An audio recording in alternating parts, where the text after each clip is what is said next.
Ahí Ahí está. va. Bueno, muy bien. Ahí ya está Ahí en grabando y ahí teoría. van Ahí entrando. transmite, sí. Perfecto, ahí van entrando de a poco. Muy bien. A los que van entrando, muy buenas noches. Bienvenidos.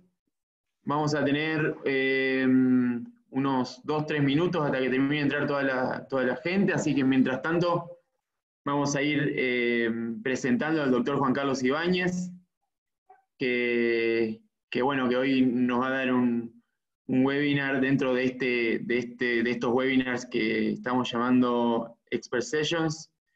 La verdad que estamos teniendo un altísimo nivel y hoy no va a ser la excepción.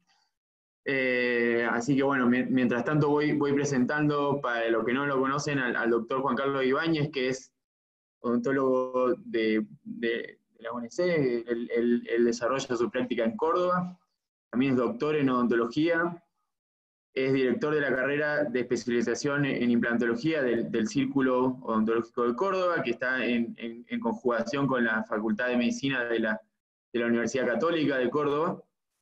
Él es autor de numerosos trabajos de investigación y también es dictante de charlas en el marco nacional, en el marco internacional. Y bueno, y ya para los que lo conocen, ya sabemos que tenemos por delante una gran charla, así que ya le hemos agradecido por privado, pero también lo queremos hacer en público. Muchas gracias, Juan Carlos, por acompañarnos y por sumarte a esta serie de webinars. Así que ya con varios asistentes ya adentro y mientras siguen entrando el resto, te dejo la palabra y cuando quieras empezar. Así Ok, que muchas gracias. perfecto, Manuel. Muchísimas gracias por la presentación. Gracias por invitarme a estas Expert Sessions de Straumann. Es un gusto estar trabajando con ustedes. Les voy a compartir pantalla ya desde este momento y ahí supongo que ya se está compartiendo la pantalla, ¿verdad? Sí, se está compartiendo y Estamos ok. ahí se ve la presentación, perfecto. Perfecto, entonces muchísimas gracias Manuel de nuevo y a todos los que están entrando y todos los que vamos a compartir este rato, esta horita y media en que nos vamos a dedicar a hablar un poquito sobre implantes inmediatos. Un tema interesante que durante una época fue como medio tabú. Hubo una época por el 2000, 2000 y pico en donde era casi pecado mortal hacer un implante inmediato, pero que hoy se ha revertido completamente a raíz de una cantidad de avances tecnológicos de los cuales Straumann se prendió muy fuertemente, así que nos vamos a dedicar a hablar un poquito de esto. Bueno, este es mi grupo de trabajo, este es el núcleo duro de mi clínica, de Clínica Ibáñez, de nuestro consultorio, y este es el grupo de trabajo de la universidad. En la universidad trabajamos en la carrera de especialización en implantología oral, en este momento solamente doy clases en posgrado, y nuestra clínica está más o menos donde estoy poniendo el cursor en este momento. Todo lo que van a ver es producto de nuestra práctica privada, de las cosas que hacemos en el programa de formación de posgrado y en la carrera de especialización. Y básicamente, como digo, vamos a hablar de implantes inmediatos, vamos a mostrar muchísima bibliografía en la cual no nos vamos a detener demasiado, pero que toda la bibliografía que van a ver la pueden bajar de researchgate.net. Si entran a este portal van a poder buscarme y bajar toda la bibliografía que necesiten. De hecho, si no lo pueden hacer, me la pueden pedir a mi mail, que está aquí abajo. También lo pueden encontrar en Instagram. Y si no, lo buscan por el ORCID ID, de alguna forma lo vamos a encontrar. Estos son los objetivos de la charla. Los están leyendo ahí de manera que no hace falta que los repita. Básicamente vamos a atravesar esta hora y media pasando por estos 5 grandes objetivos, donde el primero es definir a qué llamamos implantes inmediatos. Todos sabemos que implantes inmediatos es colocar el implante inmediatamente después de sacar el diente. Esto es una técnica que se usa desde hace muchísimos años, pero que tiene ciertas particularidades que comenzaron a definirse por ahí por entre el 95 y el 2000, muy claramente. Esta foto es una foto que yo saqué de un protocolo de carga inmediata que estábamos desarrollando en ese momento en el año 98 y que resume más o menos la esencia de la cuestión: colocar un implante en la posición 3D correcta dentro de un alveolo. Esta foto aparece en este trabajo que publicamos en el año 2002 y quizás es una de las primeras fotos, si bien la tomamos en el 98, es una de las primeras fotos que aparecieron en publicaciones donde está claramente descrito la posición ligeramente palatinizada o la posición 3D que tiene que tener un implante inmediato. Hay tres formas de colocar que ustedes ya conocen: diferido, intermedio, cercano e inmediato. Y hablamos de implante inmediato cuando lo que vamos a hacer es colocar el implante en un hueso como el que estoy marcando aquí, es decir, en un hueso que tiene características muy especiales. No es lo mismo pensar en un implante diferido que en un implante inmediato o un implante intermedio, pero nos vamos a abocar especialmente a implantes inmediatos. ¿Por qué no es lo mismo? Porque vamos a poner el implante en un hueso que tiene ciertas características donde el hueso parece bueno, pero en realidad no es tan bueno. Y si no hacemos las cosas extremadamente bien, tenemos muchos riesgos. Y justamente por eso, y pensando en los resultados a largo plazo, fue que durante tanto tiempo no se los utilizó o no se indicaba hacerlos, o estaba controvertido hacerlos o no. Y la principal razón, básicamente, es lo que están viendo ahí. Es decir, en un implante inmediato tenemos un hueco. Necesitamos dos cosas. Primero, tener dónde anclarlo. Es decir, que necesitamos por encima de la raíz o lateralmente hueso donde fijar nuestro implante, porque el implante no queda nadando en el alveolo. Pero por segundo, y más importante, es que si bien parece que tuviéramos hueso, en realidad tenemos una tabla vestibular que es un problema, no es una solución, es un problema. Y eso tiene que ver con el hecho de que esta tabla tiene características muy especiales que fueron muy bien descritas por numerosos autores, entre ellos y especialmente Mauricio Araújo. El tercer problema que tenemos es que como sacamos el diente, vamos a perder la inserción periodontal en el bundle bone, es decir, en el hueso alveolar que sostiene el diente. Y esto, indefectiblemente, va a traer una consecuencia, que es lo que hace la técnica compleja, que es que este hueso, como es extremadamente fino, puede tener una tendencia a reabsorberse muy grande. Los trabajos de Januario, que ustedes conocen perfectamente bien, nos muestran de que la media de ancho de esta tabla es de 0.5 milímetros. 0.5 milímetros es fino.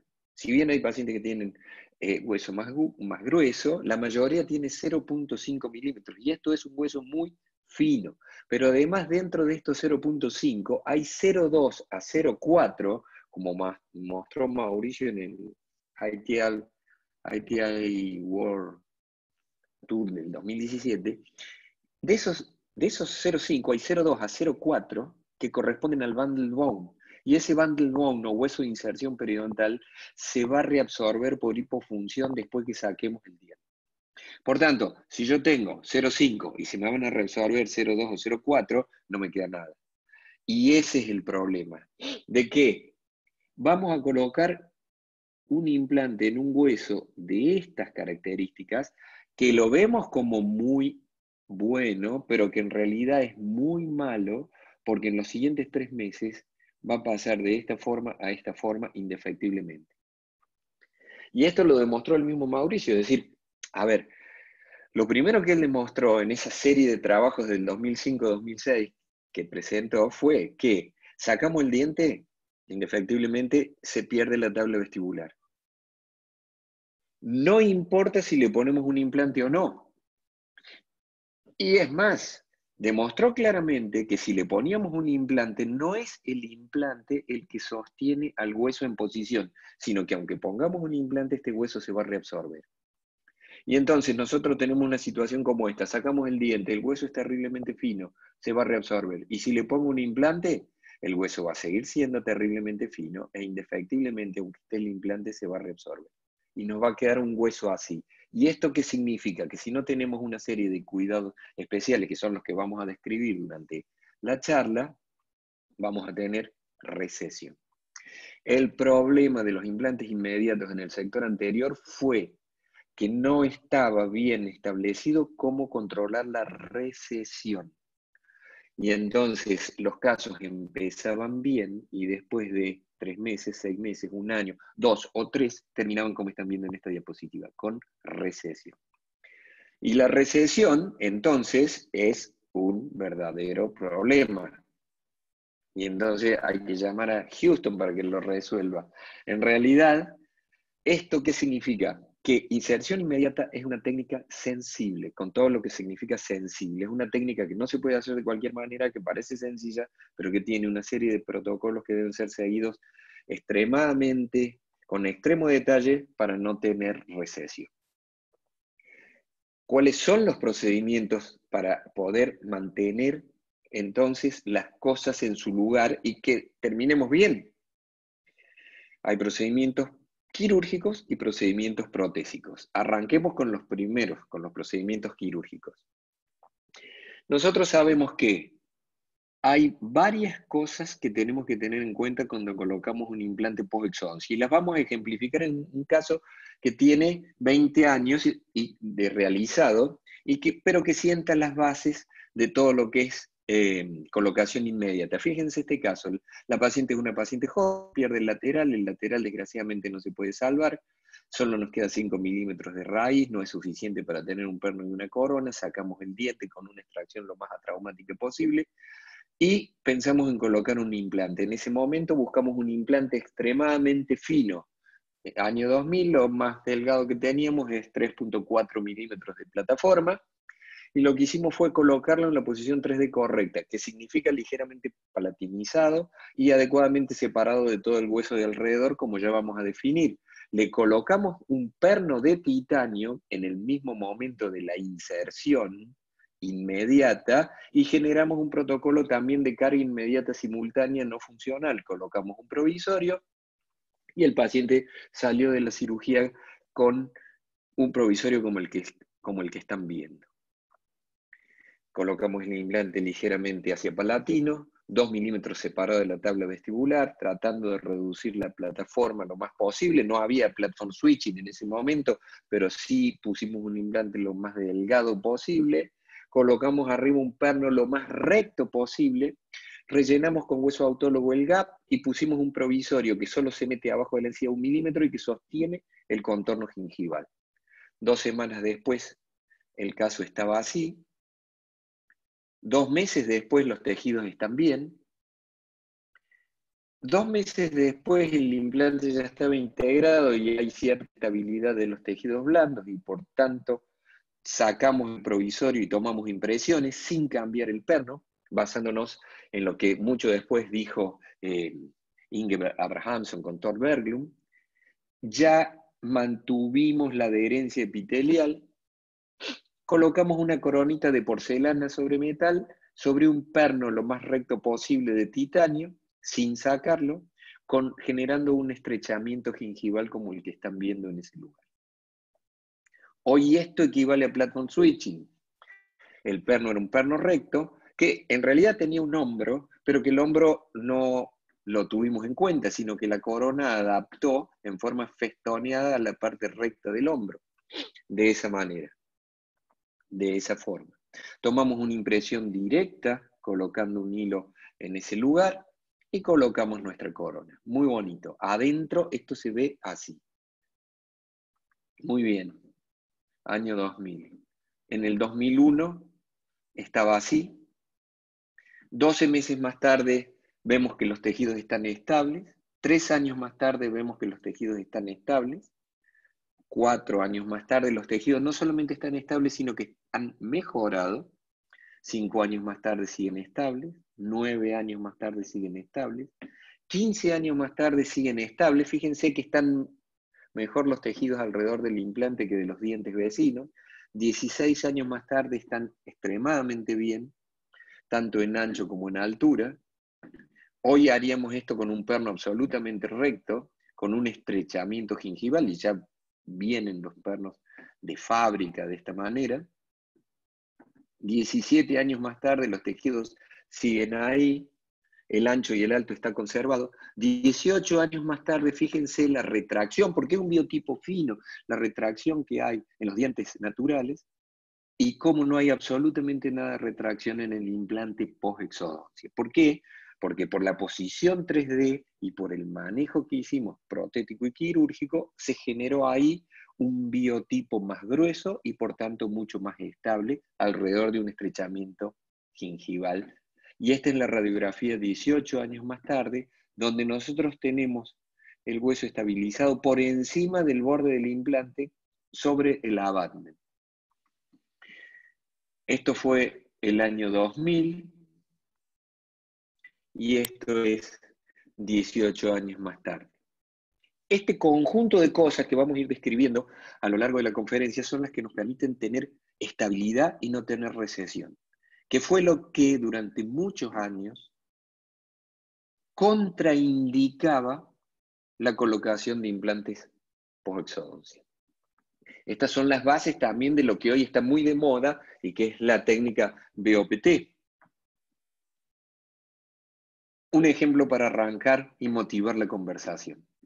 ¿Cuáles son entonces la serie de procedimientos quirúrgicos que tenemos que realizar para que el implante inmediato funcione lo mejor posible?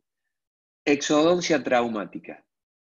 Obvio, si nosotros tenemos que sacar un diente y cuando sacamos el diente rompemos el hueso, vamos a tener complicaciones y las principales complicaciones van a ser a nivel de las crestas óseas mesial y distal, porque muchísimas veces necesitamos sacar, nos apoyamos en las crestas óseas mesial y distal, las rompemos. También hay que preservar vestibular, por supuesto, pero de última sería lo más fácil de regenerar, y también hay que preservar palatino. ¿Cómo hacemos para preservar todo el hueso? En la medida de lo posible, cambiando la técnica de exodoncia. Por ejemplo, tratando de utilizar en la mayor cantidad de casos posibles una técnica vertical, utilizando ya abajo, utilizando un extractor como por ejemplo un Venex, donde lo que nosotros vamos a hacer es, en vez de presionar todas las tablas o meternos con un elevador por mesial y distal y deteriorar las crestas óseas mesial y distal, o tirar de la tabla vestibular para vestibular comprimiéndola con el efecto que la compresión produce sobre el hueso y sobre palatino y comprimiéndola, vamos a tomar un instrumento distinto que nos va a permitir hacer una extracción en sentido absolutamente vertical y sin producir daño, o produciendo un daño mucho menor sobre el hueso. El principio de extracción de este tipo de aparatología lo que nos hace es tirar en el eje de la raíz, desprendiendo las fibras periodontales, sin producir compresión sobre las tablas óseas. Al preservar las tablas óseas, estamos en mejor condición para poder mantener la arquitectura del reborde en un implante post-exodoncia. Esto tiene un sinnúmero de ventajas, pero considero de que es muy importante hacer una extracción lo más atraumática posible. Muy bien, podemos disminuir los problemas sobre el hueso y además podemos disminuir la posibilidad de tener que terminar con un colgajo abierto. Pero sobre todo, hay varios trabajos que muestran que cuando hacemos extracción atraumática vertical, lo que vamos a lograr es hacer preservación alveolar. Muchas de las cosas de implantes inmediatos se basan en preservar la arquitectura del hueso. En esta serie de casos descritos por Dietrich y en los trabajos de Dietrich, ustedes van a poder leer cómo, si nosotros trabajamos con una extracción lo más atraumática posible, y el menor grado de traumatismo nos trae como consecuencia la posibilidad de preservar el hueso del alveolo, aún sin poner biomateriales, lo cual no significa que no los tengamos que poner, pero ya partimos de la base de que el hueso se autopreserva por baja destrucción. Y entonces, por ejemplo, el caso que vimos en el video, sacamos esa raíz, y fíjense cómo 3 meses después en este caso 4 meses después, el perfil del hueso está prácticamente 100% conservado. Si trazamos líneas en la fotografía previa y trasladamos las mismas líneas a la fotografía posterior, luego de 4 meses vamos a ver cómo la estructura del hueso está básicamente preservada gracias a una exodoncia atraumática. Punto 1. Punto 2, ya lo esbozamos en el caso que rápidamente vimos al principio y que nos permite decir, bueno, esto sirve y esto funciona en el largo plazo, es tener una posición 3D adecuada. La posición 3D adecuada se conoce desde hace muchísimo tiempo, pero no siempre se conoció. ¿Qué es? Ponerlo ligeramente palatinizado, 2 o 3 milímetros por debajo de las crestas óseas mesial y distal, y con un gap hacia vestibular. Durante mucho tiempo vimos cómo se utilizaban implantes anchos, se buscaba pegar el implante a la tabla vestibular, y lo que veíamos en los siguientes 3, 6 o 12 meses eran unas recesiones terribles. Lo que necesitamos hacer es lo que están viendo aquí. Vamos a colocar nuestros implantes, en este caso BLT, separados de la tabla vestibular. Porque nosotros, por suerte, en un posexodoncia tenemos preservada, en muchísimos casos, la estructura de la tabla vestibular. Pero igual necesitamos tener un hueso de suficiente espesor en vestibular. Y si quiero tener hueso de adecuado espesor en vestibular, no puedo poner el implante pegado a la tabla vestibular. Necesito dejar un gap de entre 1.5 y 2 milímetros. ¿Para qué? Para crear hueso hacia adentro. Esto es por un problema de espesores biológicos. Todos sabemos de que cuando se estabiliza la cicatrización y se produce la formación del espacio biológico, necesitamos un hueso lo suficientemente ancho para que cuando haya procesos de reconversión del hueso en tejido conectivo para proteger la periferia del cuello del implante, tengamos esta remodelación sin perder altura. Y para eso es imprescindible tener buen espesor de hueso en vestibular.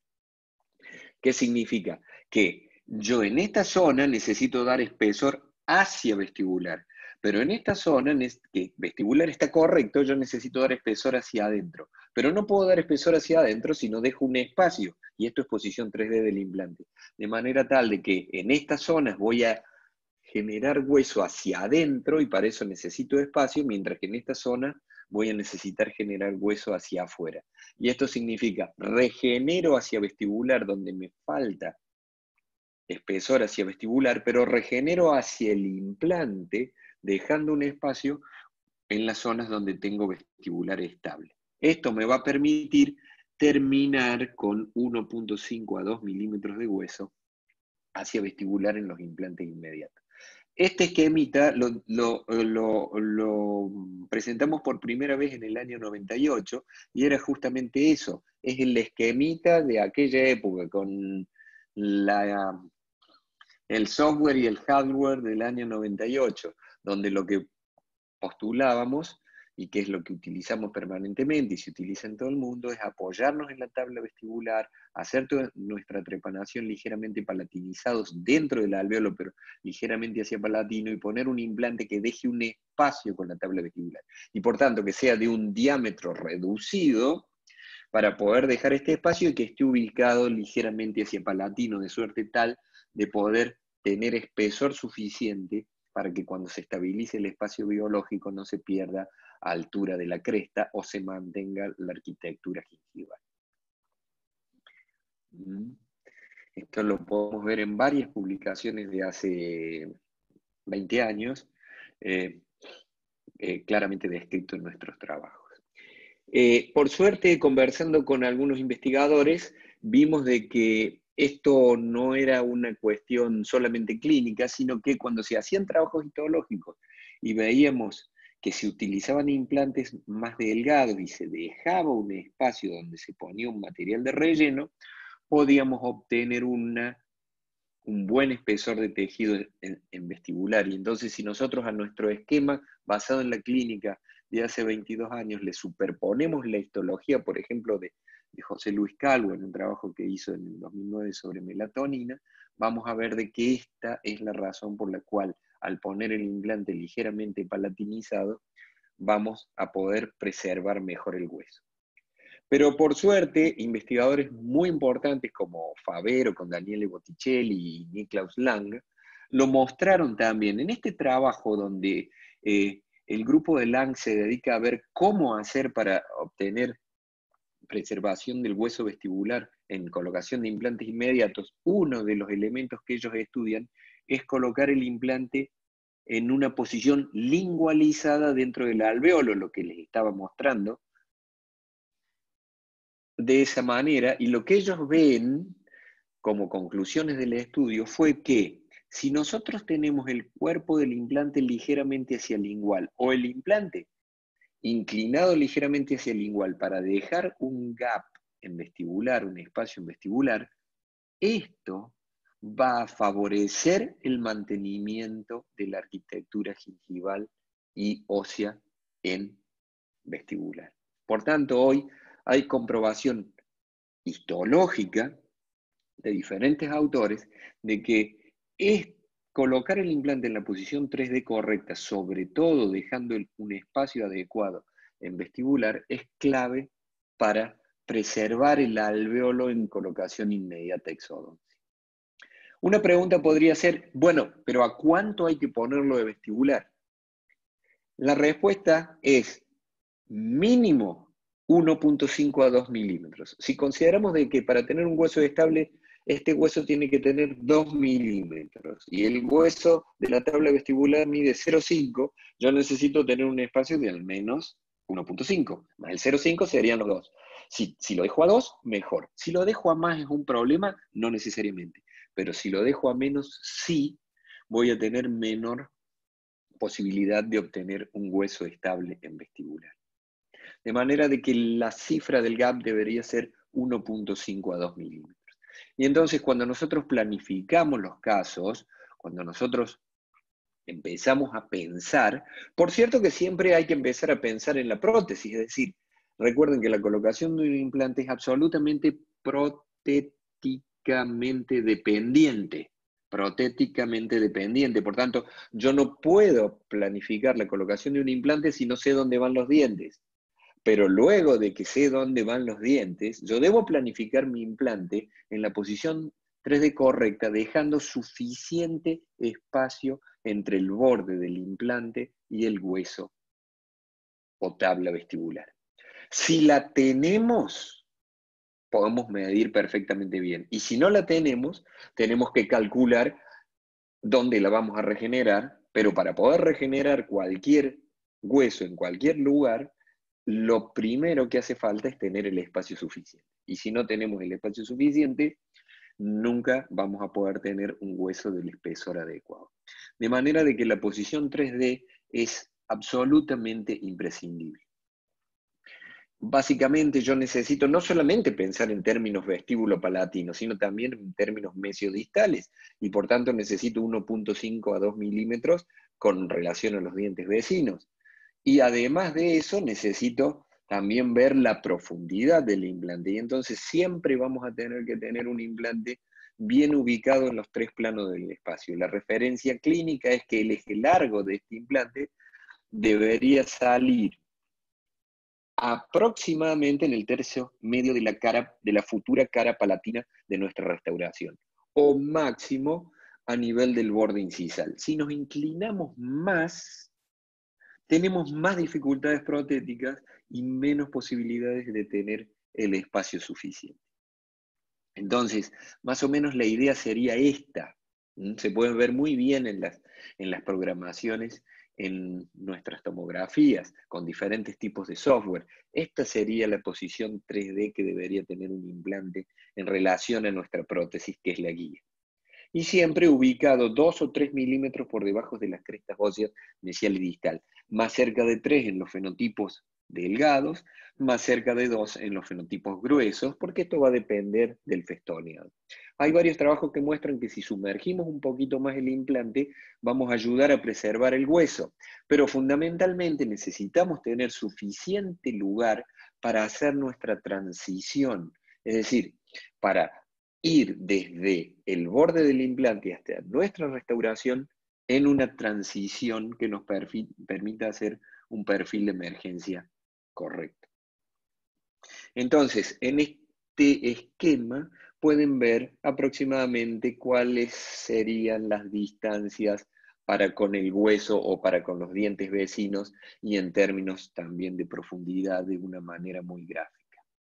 ¿Qué pasa? Si no colocamos el implante en la posición correcta, vamos a tener problemas de posición 3D.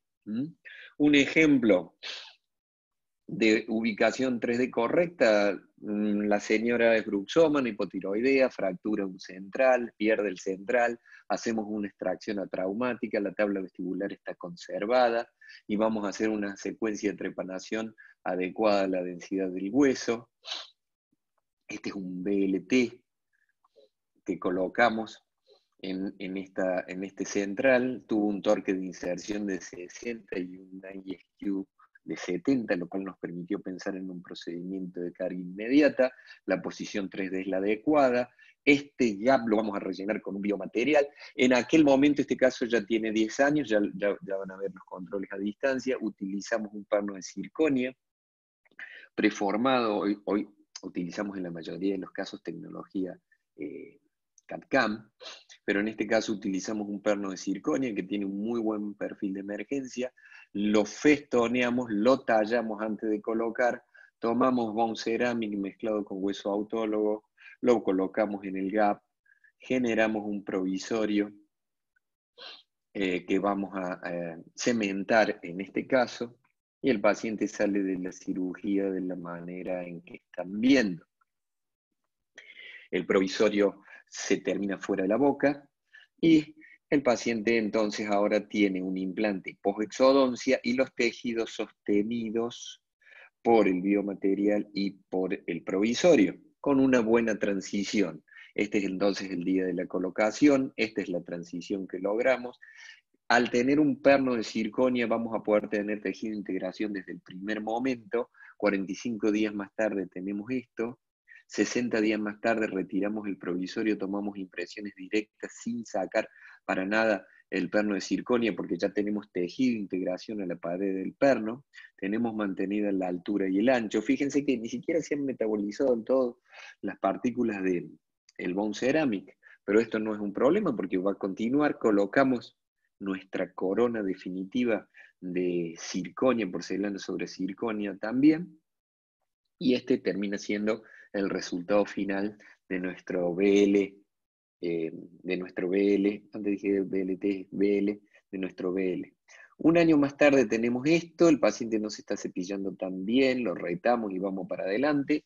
4 años más tarde ya ha controlado mejor su higiene oral, fíjense cómo se están comportando los tejidos, no hay recesión, el bone level es el adecuado. Esto es 7 años más tarde, no tenemos nada de recesión, casi tenemos un nivel sobre la corona, sobre el implante más bajo que sobre los dientes.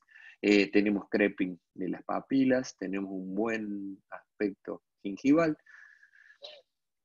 y el bone level es terriblemente bueno. 8 años más tarde la cuestión sigue ahí, pierde su lateral, colocamos ahora un BLT, 9 años más tarde estamos así, y si comparamos el bone level al año, a los 4 años y a los 9 años, es extremadamente bueno, merced al cambio de plataforma y la manipulación de los tejidos. El gap que dejamos, sistemáticamente lo rellenamos. Sistemáticamente lo rellenamos. Hubo una época, sobre todo en el principio de los 2000, donde se habló mucho de no hacer nada con este gap. Esto se basó en los trabajos de The Jumping Distance de Daniele Botticelli, dirigidos por Jan Linde.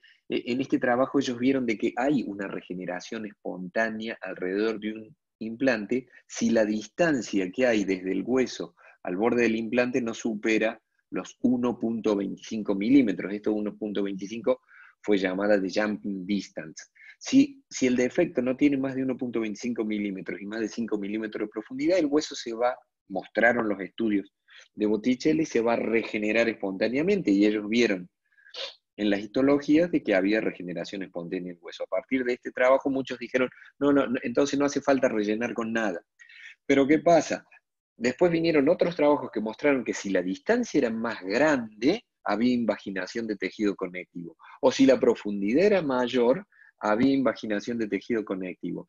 Y que la forma del defecto también condicionaba la respuesta. Si el defecto era cuadrado, como generó Botticelli, pero más de 1.25 milímetros, se invaginaba. Pero si era angular, no se invaginaba. Y luego se vio que uno podía tener un defecto de hasta 2 milímetros si era angular, y de 5 milímetros de profundidad, íbamos a tener regeneración espontánea del tejido conectivo. Sin embargo, el trabajo Young mostró que si el defecto era de 2.37 por 6 y no le poníamos nada, el conectivo y el epitelio se metían en el hueco a 1000. Mientras que si le poníamos hueso autólogo o una matriz, por ejemplo, con hormona paratiroidea, no había invaginación del tejido. En la clínica, ¿nosotros sabemos cuál es la medida exacta y la forma exacta de nuestro gap, como en estos trabajos de investigación? No. Y segunda cosa, todos estos trabajos de investigación no eran posexodoncia, eran defectos creados en hueso sano, en hueso ya cicatrizado, que es una situación completamente distinta. Entonces, en un posexodoncia, lo mejor es rellenar el gap, porque no sabemos la medida, no sabemos la profundidad, y acabamos de arrancar el encastre periodontal en el bundle bone. Y por tanto, la idea es que este gap es muy conveniente rellenar. ¿Con qué? Si el gap tiene 1.25 o menos de 1.25, podríamos hacerlo con hueso autólogo, solo. Si nosotros tenemos 1.25 a 4, pero la tabla vestibular conservada, es conveniente poner un biomaterial lentamente reabsorbible solo o un biomaterial mezclado con hueso autólogo.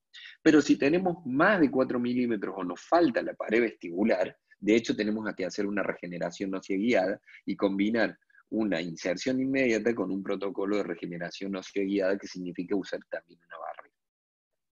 Araujo y Linde mostraron de que si hacemos esto que les acabo de decir, la probabilidad de mantener la arquitectura gingival aumenta drásticamente.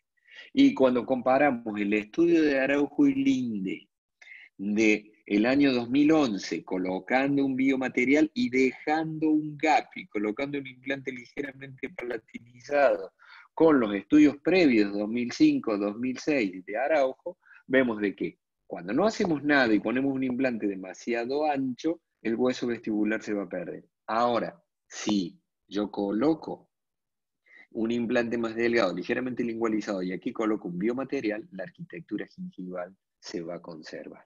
¿Ok? El material que con más frecuencia usamos es Bayós, es el que más estudios tiene.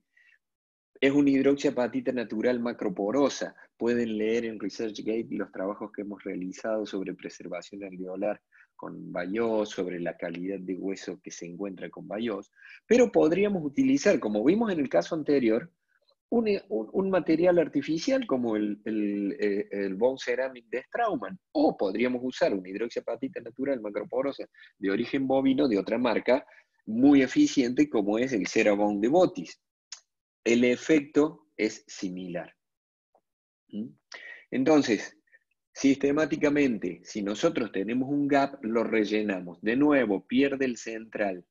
Vamos en la posición 3D correcta. Dejamos un gap en vestibular. De ser posible, no abrimos un colgajo. Tomamos nuestro BLT, lo colocamos y medimos torque de inserción y análisis de frecuencia de resonancia. Si yo no tengo torque de inserción adecuado y mi análisis de frecuencia de resonancia no supera o está cerca de 70, es decir, no tengo ni 35 ni 70, no voy a hacer carga inmediata. Eso no significa que no pueda colocar un implante post-exodoncia.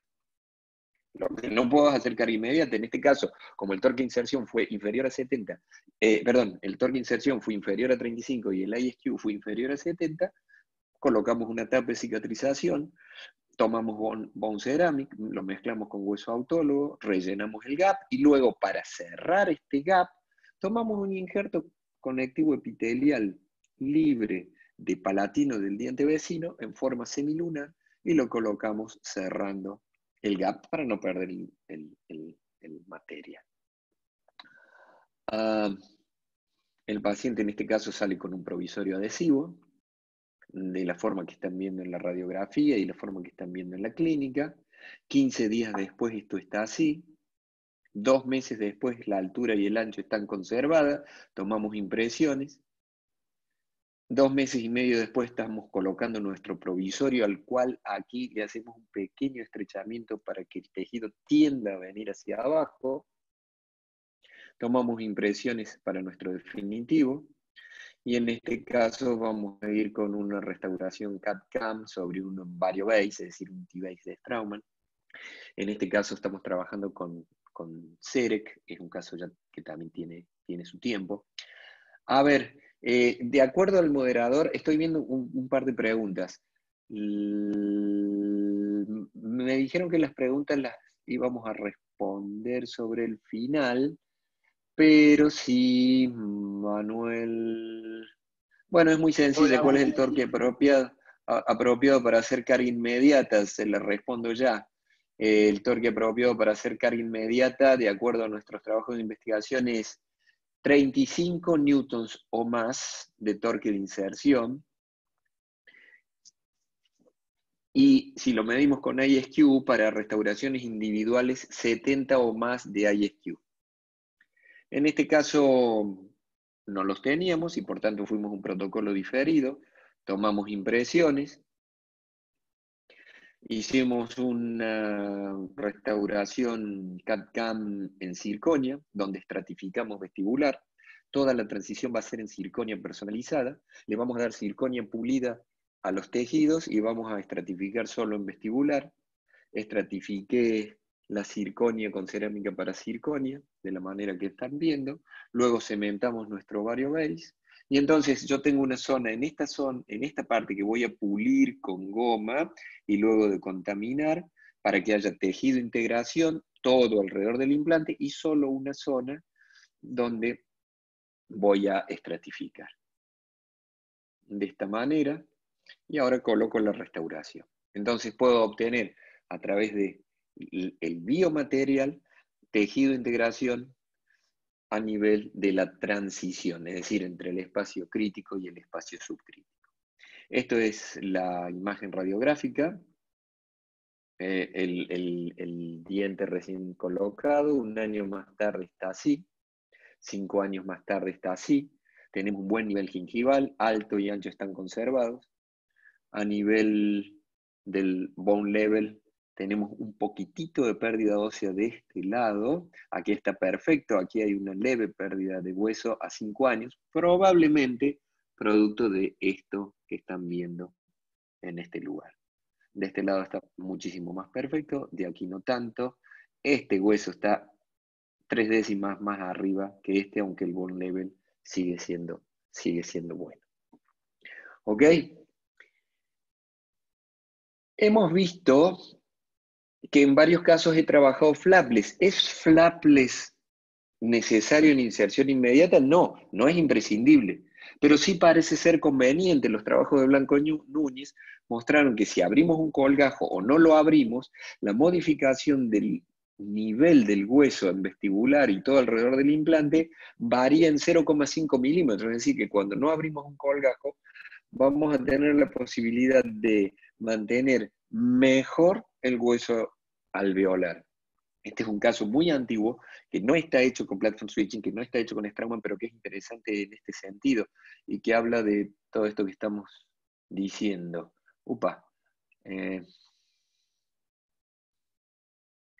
¿Hay fibrointegración al disilicato de litio? Sí. En el incisivo puso un NC o un RC, Muy bien. Fíjense este caso, se los muestro porque es muy antiguo. La paciente, y vale la pena ver la evolución en el tiempo, la paciente no tiene hueso, tiene un temporario, su mamá, que es odontóloga, le mantiene el temporario a lo largo de los años para preservar el espacio y el hueso lo más posible, pero nos está faltando mucho hueso. Ese es el hueso que deberíamos tener, y el otro es el que tenemos. En este caso lo que hicimos fue una regeneración previa, porque yo no puedo poner un implante en la posición 3D correcta si no tengo suficiente espesor de hueso. Entonces, sin sacar el diente, para curar este proceso le hicimos una pisectomía y aquí hicimos una regeneración antes de poner el implante. Una vez que obtuvimos el hueso suficiente, recién sacamos el diente, 6 meses más tarde lo tenemos de esta forma. Acá tenemos el nuevo hueso, Old Bone and New Bone. Aquí lo vemos perfectamente bien. Ahora podemos poner nuestro implante en la posición 3D correcta. En este caso, un antiguo implante de conexión externa. Imagínense todo lo que hemos evolucionado tecnológicamente en superficie, en diseño y todo lo demás, pero quiero que vean los resultados a largo plazo, aunque ni siquiera estaba toda la tecnología, pero sí los principios biológicos. Hicimos exodoncia traumática, flapless y una correcta posición 3D del implante, sacamos el temporario, pusimos el implante en la posición 3D correcta, ahí lo ven, colocamos el implante en la posición 3D correcta y le colocamos un provisorio. 4 meses más tarde, yo tengo mantenido las estructuras, pero 4 meses no significa nada, tengo ancho y alto mantenido. El provisorio quedó más corto porque siempre es preferible ganar tejido para abajo y luego comprimirlo que no que nos falte. De nuevo, circonio, un perno de circonio de hace 15 años atrás, una corona CAD-CAM circonio de primera generación, Procera, lo único que había en CAD-CAM en aquel momento, estratificada con cerámica para circonio, colocamos el perno de circonio, colocamos la corona de circonio con este resultado. Fíjense la respuesta de los tejidos a la forma de manipulación. 4 años más tarde está todo estable. 4 años más tarde está todo estable. Por supuesto que el bone level es acorde a este diseño donde no hay platform switching, donde hay una conexión externa, donde hay microfiltración marginal, etcétera, etcétera. 9 años más tarde todo sigue en su lugar, aunque como ven hay un pequeño problemita, que es que la paciente viene y dice se me está gastando el diente, y en realidad no se le está gastando el diente, sino que la paciente, aunque tenía edad protética para su tratamiento, hizo un pico de crecimiento alrededor de los 25 años, entre los 22 y los 25 años, todo creció, pero el implante no. Esto nos permitió cambiar la corona. Y al cambiar la corona, ver cómo están los tejidos 9 años más tarde. Fíjense la hendidura gingival y la zona de tejido de integración, donde los hemidesmosomas acaban de ser rotos al retirar el perno de circonio. Ahora sencillamente hicimos un nuevo perno de circonia CAD-CAM, una corona de circonia, pusimos todo en su lugar, tenemos una nueva corona, la estética de la paciente ha sido recuperada nuevamente, y un año más tarde esta es la respuesta que tenemos. Es decir, 10 años más tarde, la combinación de cosas que estamos diciendo produce este tipo de resultados. La respuesta de los tejidos es buena, lo veamos a más aumento, la sonrisa ha sido recuperada, y 10 años más tarde los tejidos siguen en posición a pesar de que ya hay un cambio de corona. ¿Ok? Entonces, sí, flapless puede ser que nos ayude bastante. ¿En qué casos decide rehabilitar con pilares tipo T-base y en cuáles con pilares rectos? Cuando tengo muy poco espesor de tejido, yo necesito siempre tener mucho espesor de tejido. Si con un T-base el procedimiento CAD-CAM todavía me deja un pilar demasiado ancho para los espesores de tejido vigentes, del caso clínico en particular, voy a ir a un pilar de titanio recto lo más delgado posible y arriba una restauración tipo BOPT. Si por el contrario tengo suficiente espesor de tejidos, voy a preferir siempre ir con un T-base y una transición CAD-CAM en circonia o disilicato de litio. Algunas las voy a ir contestando, otras no. Entonces, tenemos exodoncia traumática, posición 3D, relleno del gap y flapless. ¿Qué nos falta? Muchas veces, además, tenemos que pensar en los tejidos blandos. Muchas veces, además, tenemos que pensar en los tejidos blandos. ¿Ok? Y entonces veamos un par de casos, porque los tejidos blandos también los tenemos que tener en cuenta. Otro diente 11, todos pierden los 11. Acá tenemos pérdida de tabla vestibular de un 30%, es decir, 4 milímetros de pérdida de altura de la tabla vestibular, y además tenemos un biotipo intermedio, tirando a fino. Esto significa que además de recuperar el tejido duro, además de todo lo que dijimos antes, debemos aumentar el espesor de los tejidos blandos. Y si el tejido blando no tiene el espesor suficiente, hay que aumentarlo. Puede ser con un injerto conectivo, perfectamente autólogo. En este caso fuimos con nuestro BLT. Vamos con el BLT, posición 3D correcta. El torque de inserción dio 28 y el ISQ 55. Ergo, no voy a hacer un protocolo de carga inmediata, porque no tengo condiciones óptimas para hacerlo. Aumenta drásticamente el riesgo. ¿Qué hago? Coloco el implante, como ya dijimos. Tomo mi bone ceramic, tomo mi hueso autólogo, relleno el gap, y además, lo que hago ahora es preparar el lecho para el injerto conectivo. En este caso voy a ir por tunelización, hago una tunelización por vestibular, y tomo mi injerto conectivo que voy a tunelizar en vestibular para dar espesor en vestibular, y que también va a ir por oclusal para dar espesor en oclusal, y se va a meter por palatino para favorecer la vascularización del injerto. Arriba de esto, provisorio adhesivo. 2 meses después, fíjense que tengo una muy buena respuesta de los tejidos blandos. Ahora hago una microcirugía para sacar la tapa del implante y colocar mi provisorio. Mientras confecciono el provisorio, coloco una tapa de cicatrización.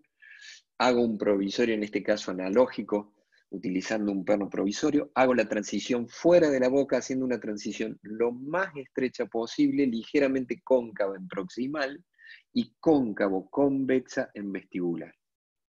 Coloco mi provisorio produciendo una ligera compresión porque me sobra altura de tejido. 30 días más tarde tengo esto.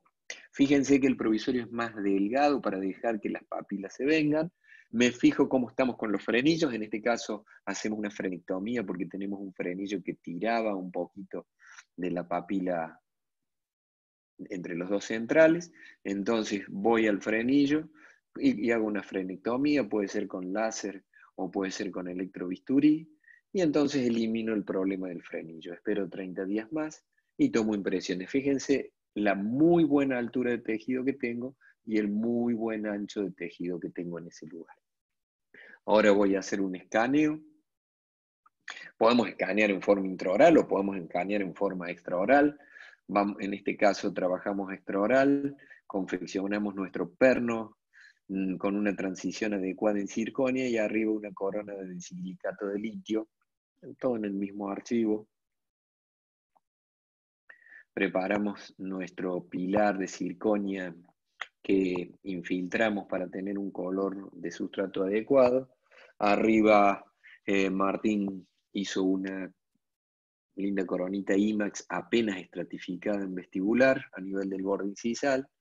Los tejidos están muy buenos. Colocamos nuestro perno con transición adecuada en circonia y arriba cementamos la corona de disilicato de litio de la forma en que están viendo en estas fotografías.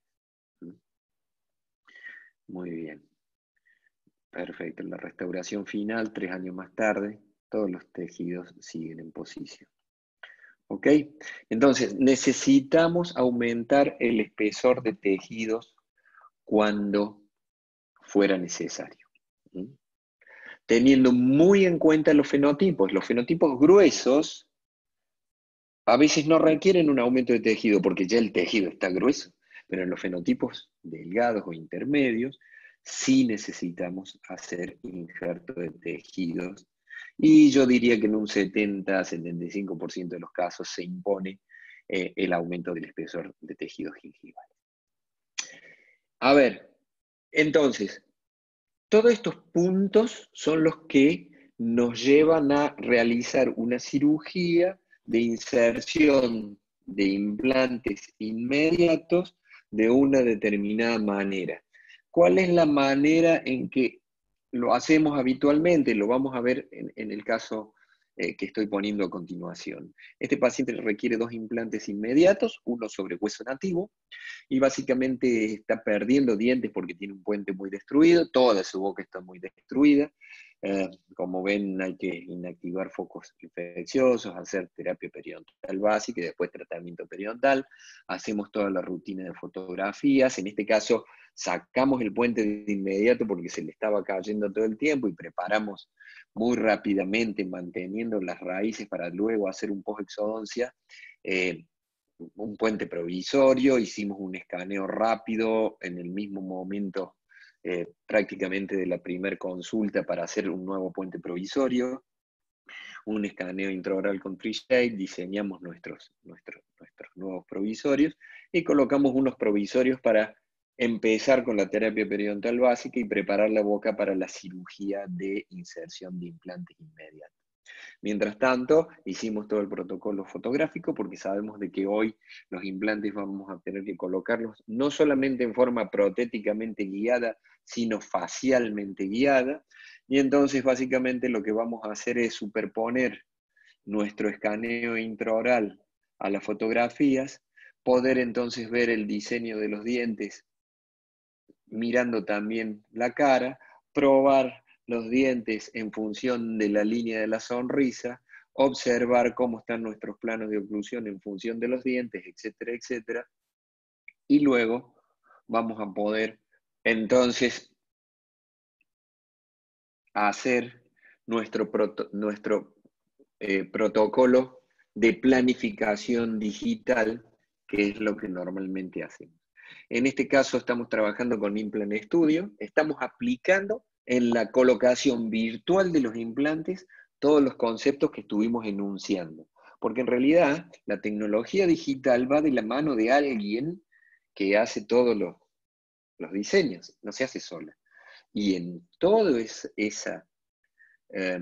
todo lo que estuvimos hablando es lo que ahora aplicamos en entorno virtual para crear una guía quirúrgica que nos permita colocar los implantes en la posición en que los necesitamos. Por supuesto que toda la planificación va a venir a partir de los dientes. Los dientes van a venir a partir de la sonrisa y de la cara. ¿Y en qué va a terminar? En que cada uno de estos implantes tiene una posición particular de acuerdo a la necesidad diagnóstica del paciente. Con Implant Studio entonces podemos hacer todo el diseño de la cirugía que vamos a realizar y para llevarlo a la clínica lo que tenemos que hacer es imprimir una guía quirúrgica. Esta guía quirúrgica nos va a permitir llevar al campo operatorio todo lo que estamos planificando en el entorno virtual. ¿Ok?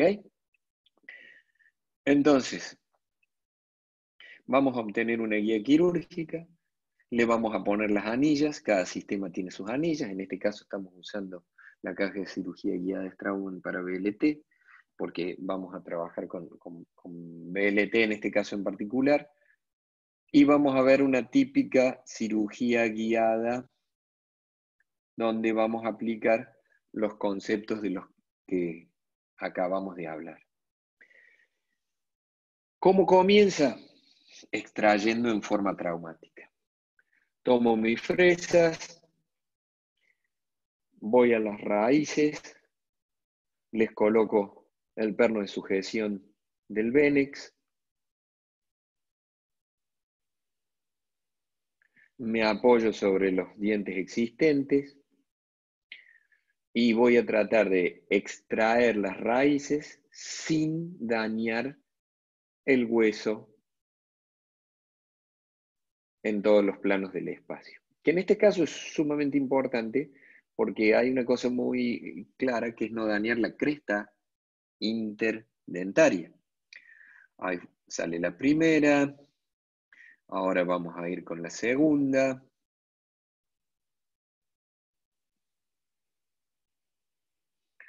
De nuevo, extracción mini traumática, porque no es atraumática, es mini traumática vertical.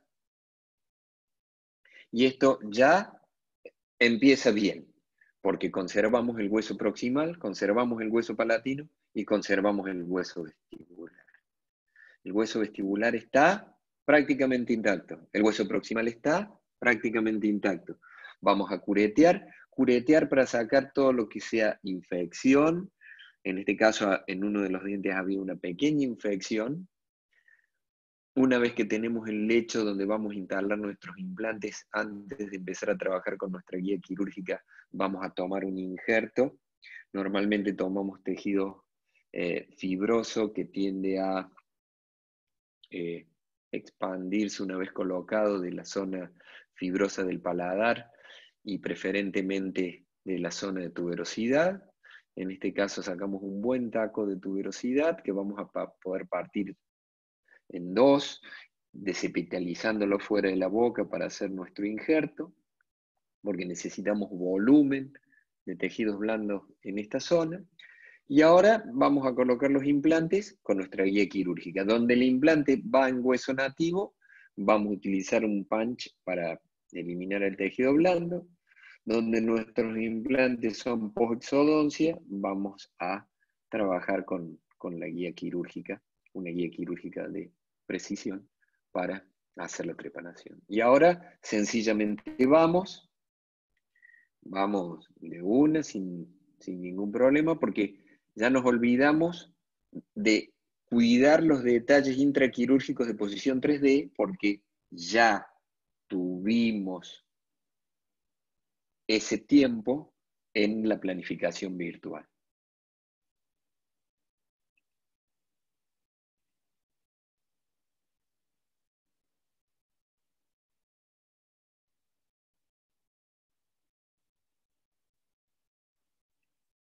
Hay varias preguntas, pero me parece que mejor que las vayan anotando y las respondemos al final.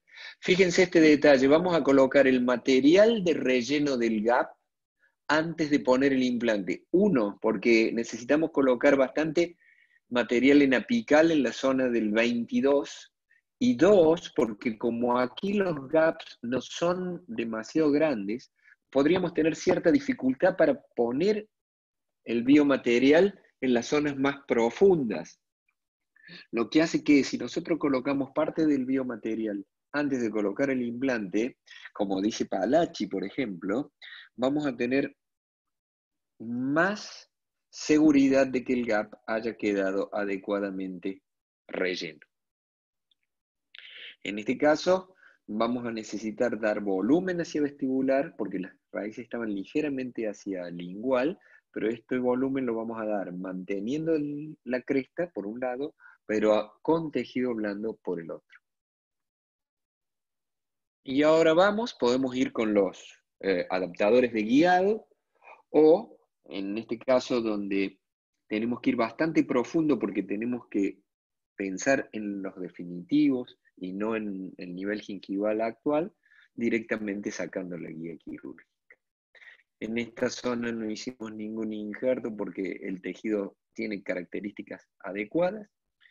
En cambio, en la zona 21-22 sí que hicimos injertos, ya colocamos el material de injerto antes de poner los implantes y complementamos colocando material de injerto luego de poner las tapas de cicatrización una vez colocados los implantes.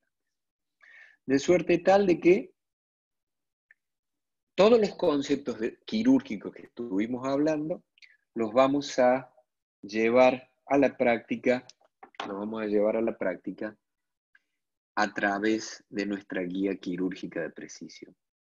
Por supuesto, en este caso vamos a hacer un injerto para dar volumen en vestibular.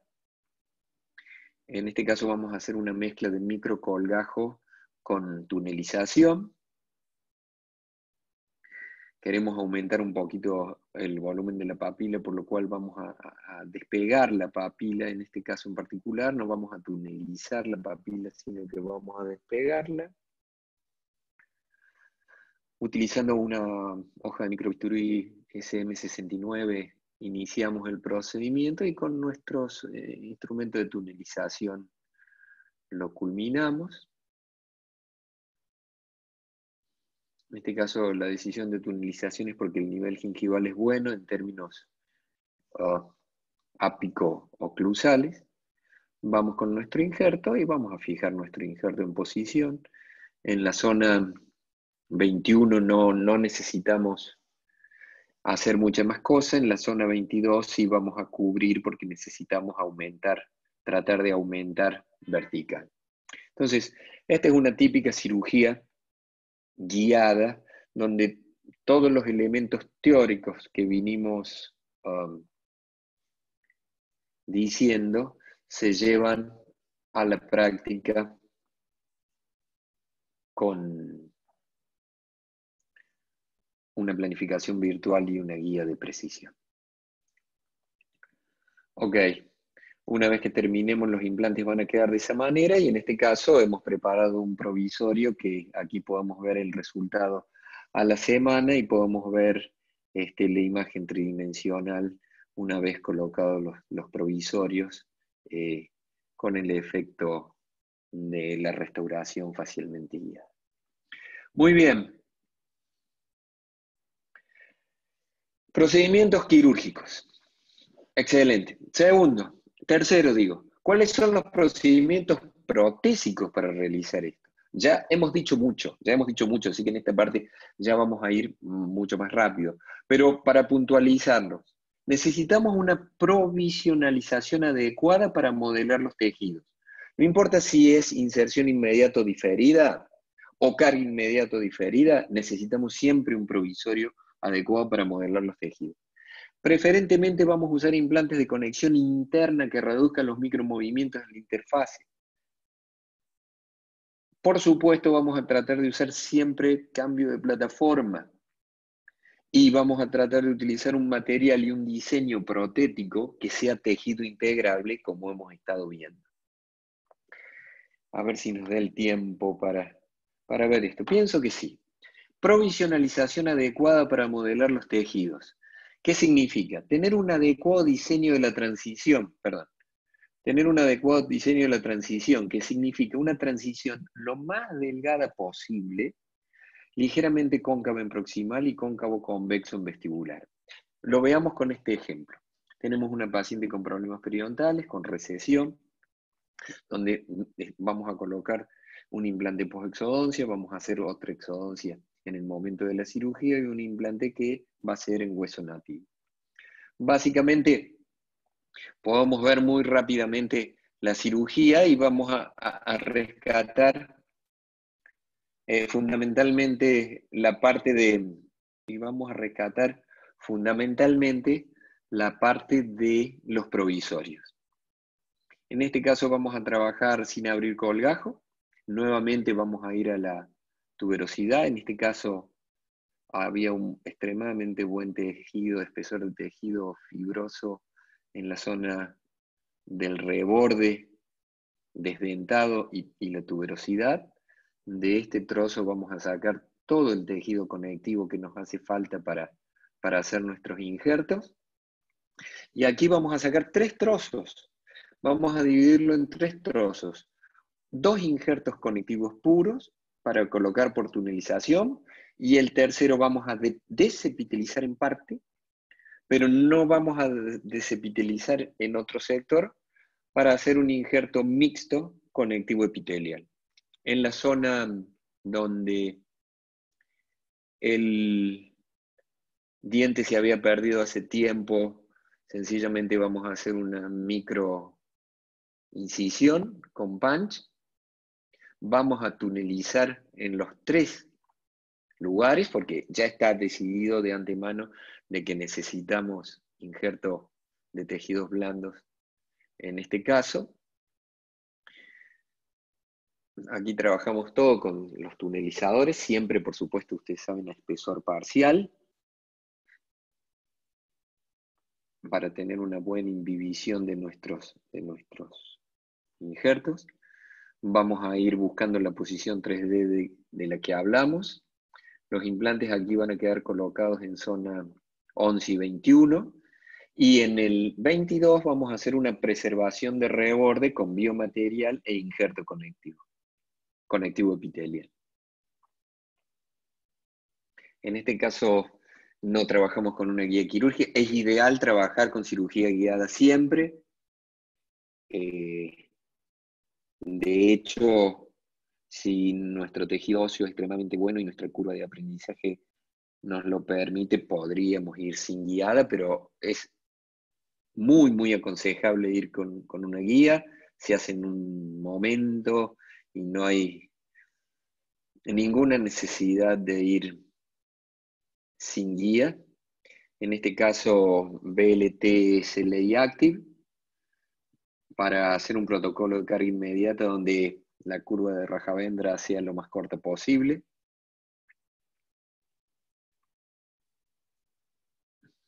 La inserción nos dio un muy buen torque inicial, ya dijimos debe ser 35 o más, para trabajar con predictibilidad, alta predictibilidad, y una ISQ de, en este caso que hay dos implantes unidos entre sí, 60 o más. Y en este caso, una vez colocados los implantes, lo que hacemos es escanear para hacer dos provisorios CAD-CAM que se hacen mientras terminamos la cirugía. Entonces, apenas terminamos de colocar los implantes, vamos a escanear. En este caso estamos escaneando con Trios 3 de TreeShape. Vamos a colocar nuestros scan bodies. Ya saben de que cuando se escanea en forma intraoral, se escanea primero el terreno sin los scan bodies. Primero maxilar inferior, luego maxilar superior, luego los scan bodies.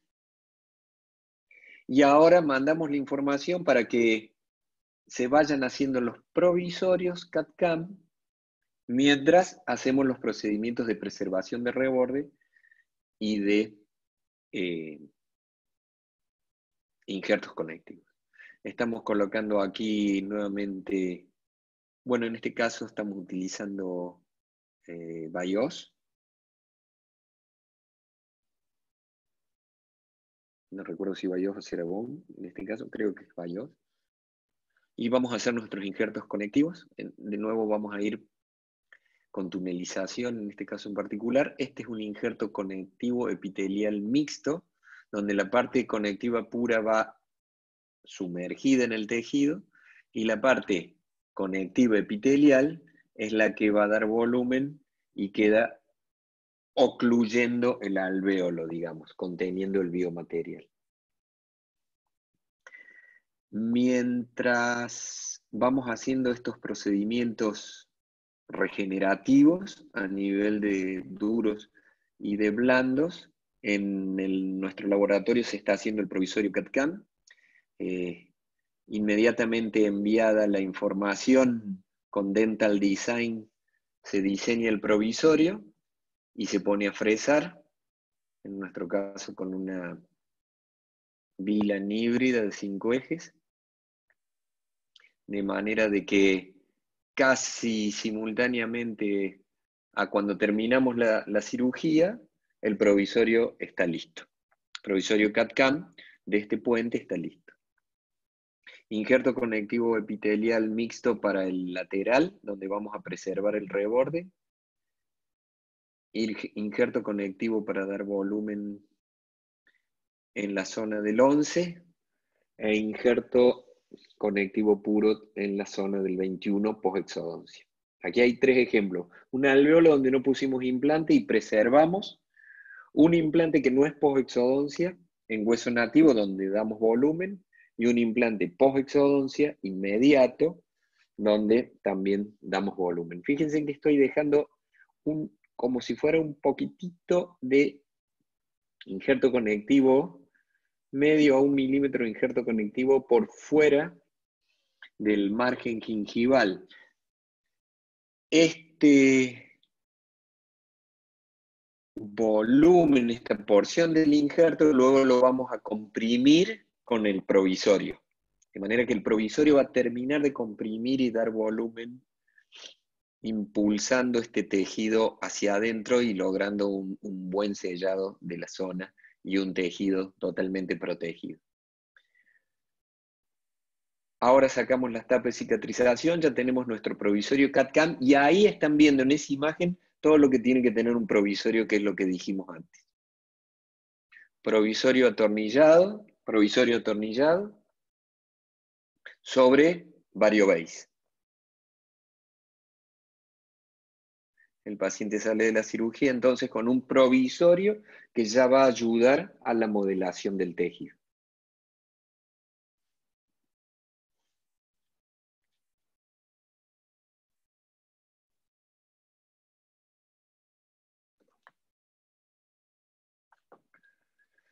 Muy bien.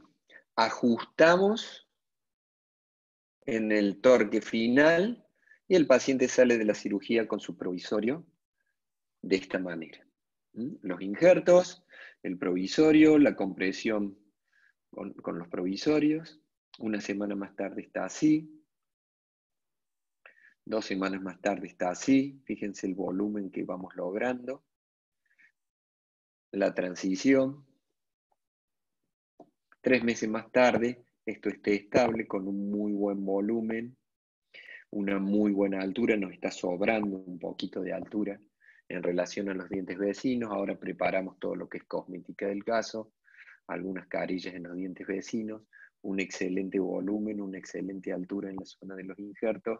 Ahora vamos a escanear nuevamente, vamos a obtener nuestros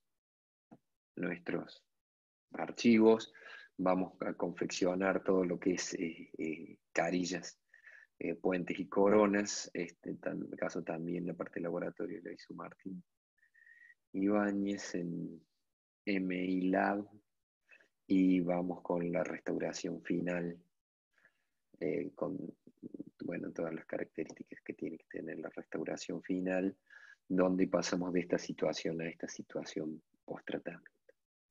¿Ok? Entonces, ¿qué debe tener el provisorio? Transición lo más delgada posible, ligeramente cóncavo en proximal, cóncavo convexo en vestibular. ¿Ok? Segundo punto, dijimos, conexión interna que reduzca los micromovimientos. Todo lo que es micromovimientos equivale a microfiltración marginal. Mientras mejor sea la conexión, menos modificación del bone level vamos a tener.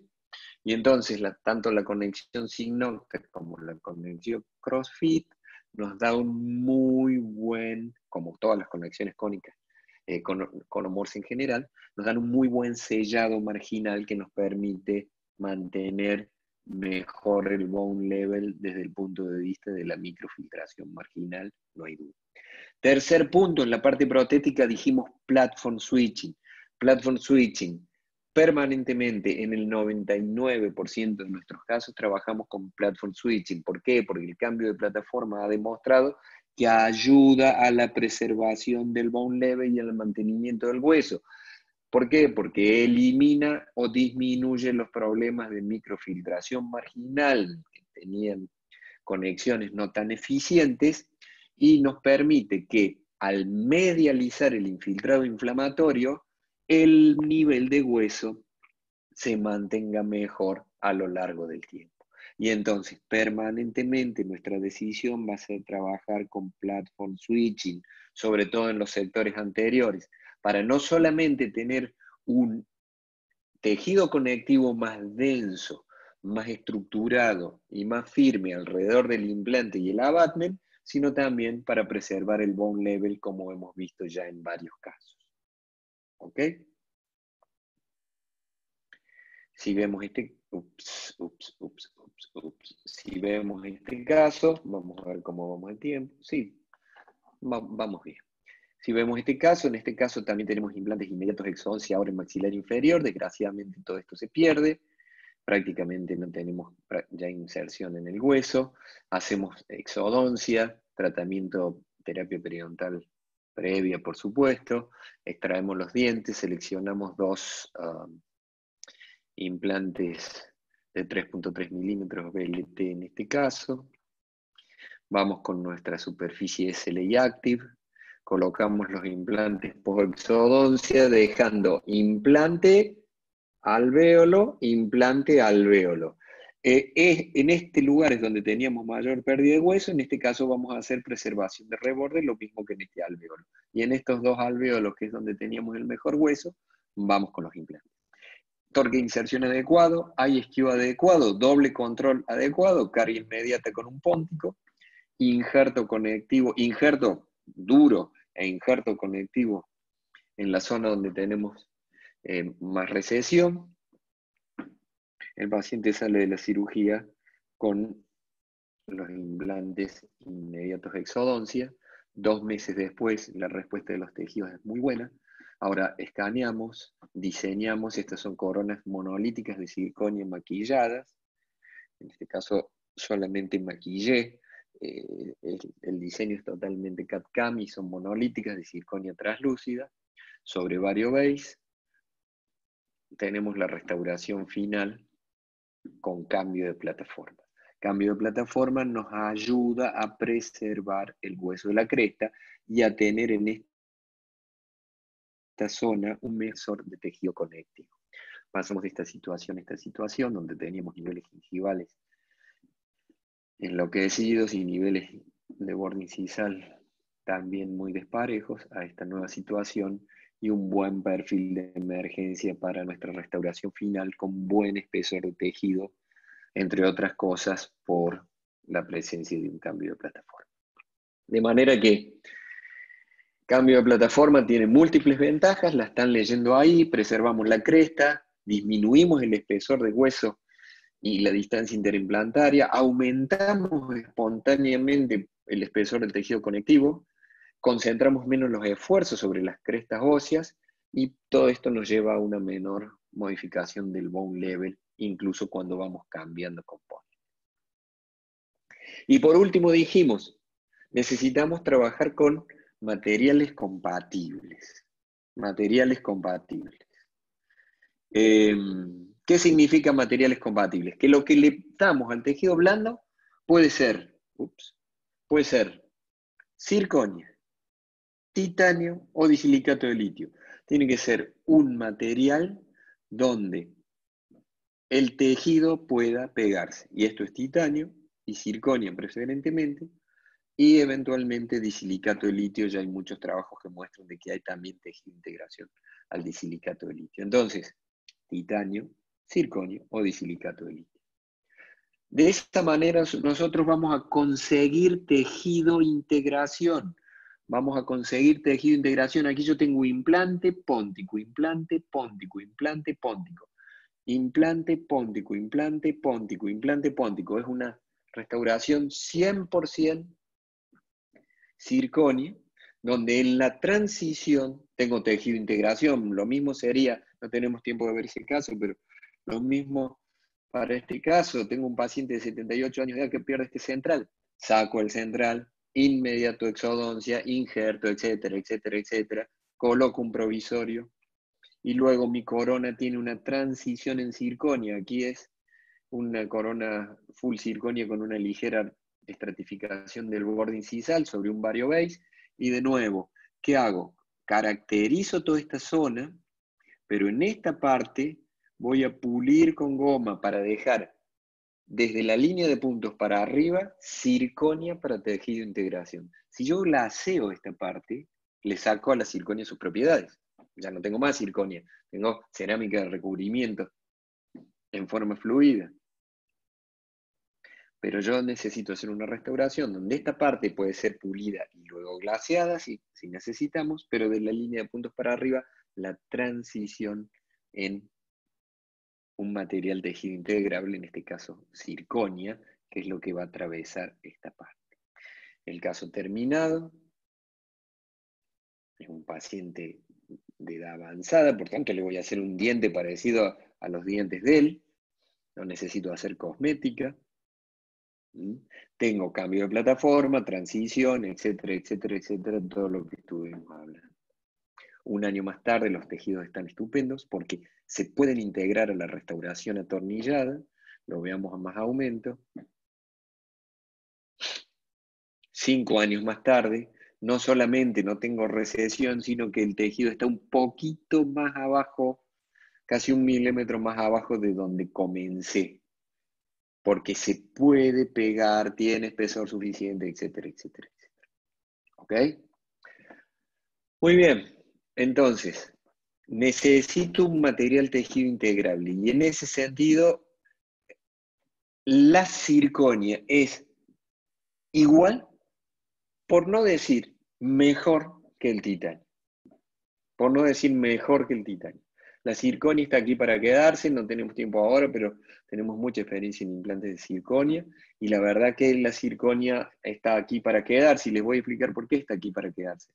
En este trabajo que hicimos con la doctora Miguel Garianón, el doctor Fuchs, el doctor García, básicamente lo que hicimos fue buscar qué es lo que pasaba a nivel del fluido gingival con circonia, metales nobles o cromo-níquel.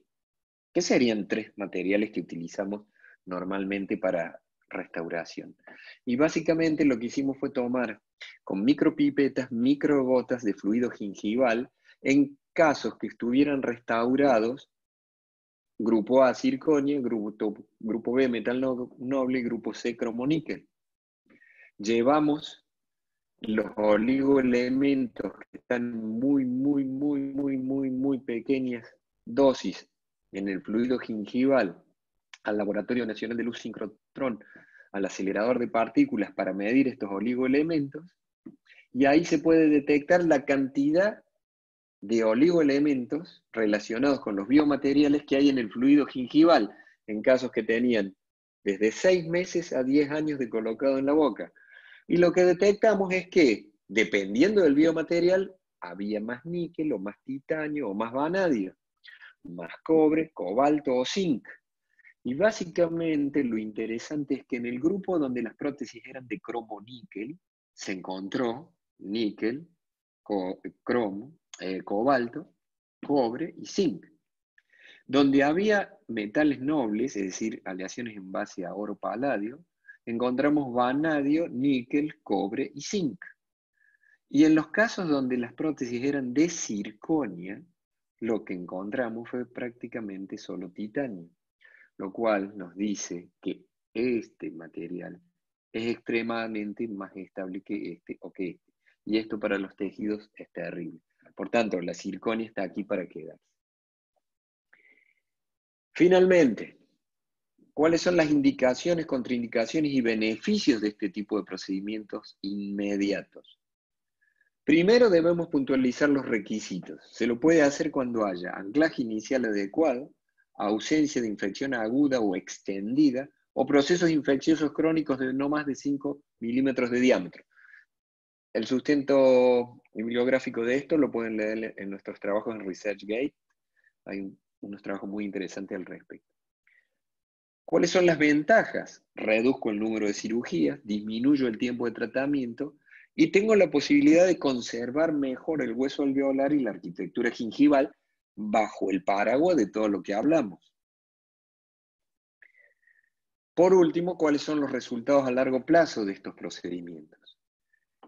Si leen el trabajo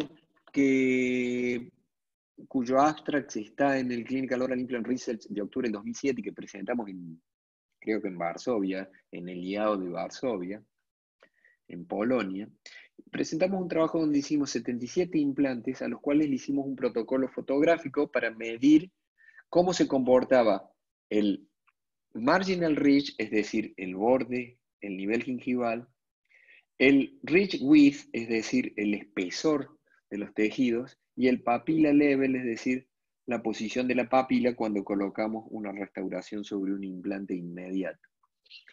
Y ahí vimos de que en seguimiento a 12 meses, el marginal level, es decir, la altura del implante en relación a donde empezamos, se modificó solamente 0.03 de milímetros.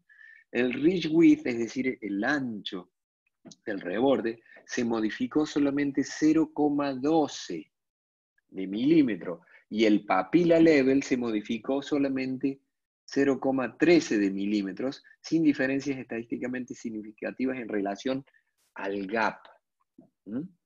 Y esto nos muestra de que efectivamente este protocolo que acabamos de ver es eficiente en términos de mantenimiento de los implantes y mantenimiento de la arquitectura gingival. También pueden leer los resultados a largo plazo y cuáles son las zonas donde se indica hacerlo y las zonas donde no es tan bueno hacerlo en el trabajo que presentamos en la RAOA de mayo del 2011, donde mostramos que para el sector anterior los protocolos de este tipo nos dan un altísimo porcentaje de éxito que disminuyen ligeramente en el sector posterior. Por tanto, en el sector anterior tiene múltiples ventajas y muy buenos porcentajes de éxito. En el sector posterior, las ventajas disminuyen y el porcentaje de éxito disminuye, por tanto son protocolos sobre todo para los sectores estéticos.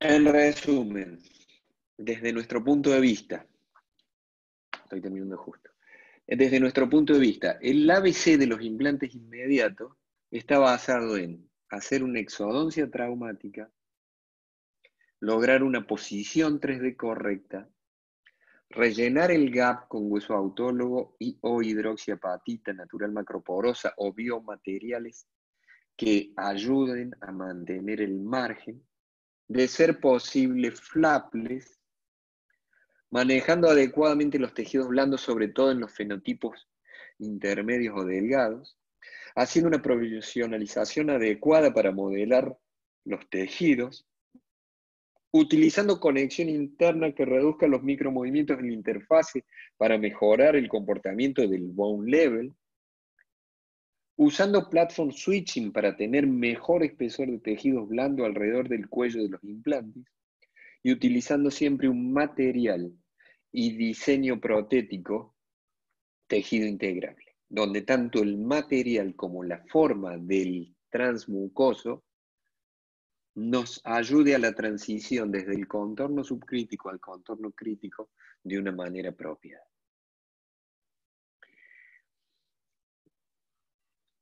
Todo lo que hablamos lo pueden buscar en researchgate.net, si no me escriben a drivanes@ioimplantes.com o lo buscan a través de los buscadores con mi ORCID, que aquí tienen si quieren el QR del mismo.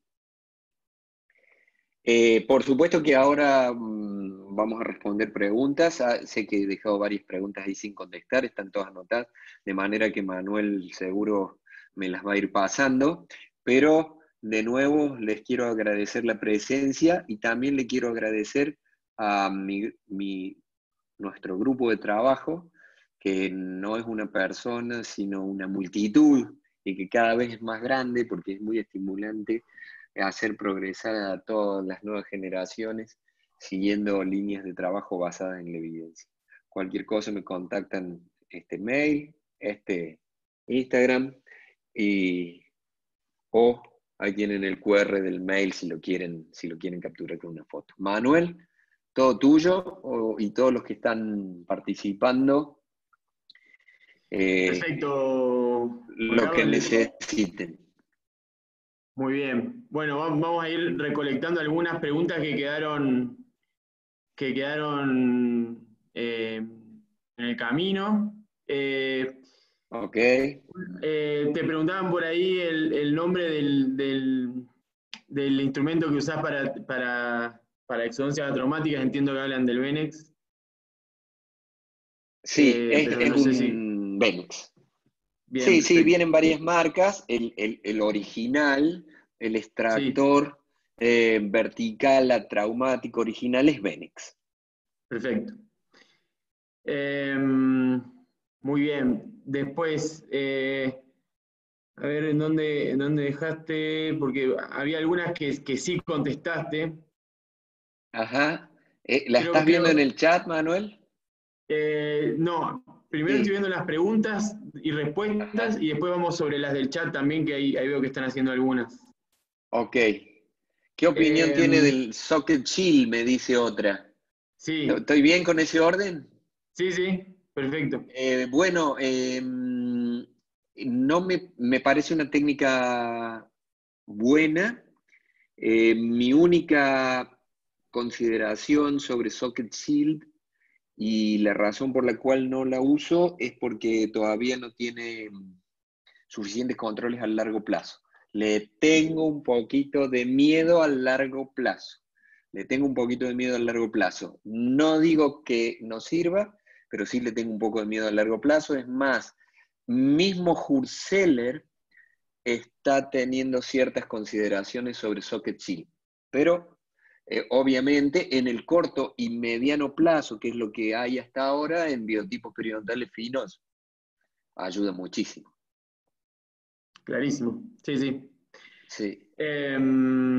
Después, en el de preguntas y respuestas, preguntan si un sobretorque, es un poco más larga la pregunta, pero básicamente preguntan si un sobretorque podría producir una sobrecompresión y una necrosis ósea que impida la osintegración.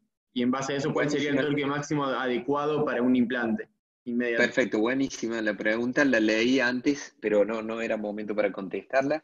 No, el tema de necrosis por sobrecompresión es lo que yo llamo una rémora histórica.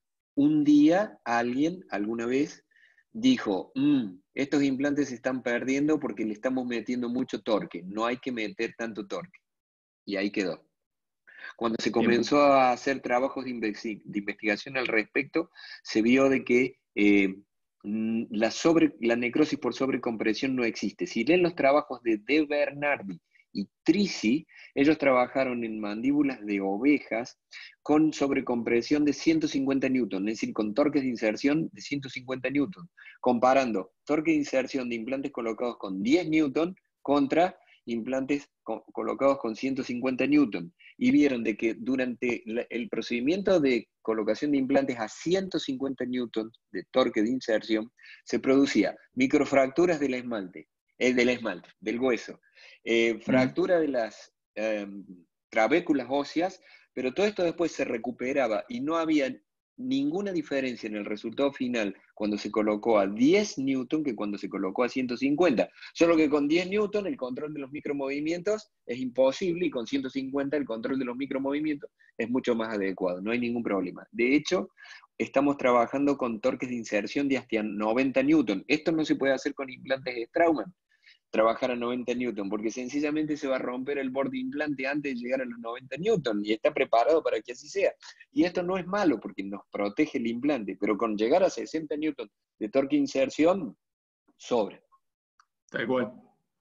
Bueno, buenísimo, porque me interesaba hacerte esa pregunta porque la habías contestado en un Study Club y era algo bastante interesante de recalcar.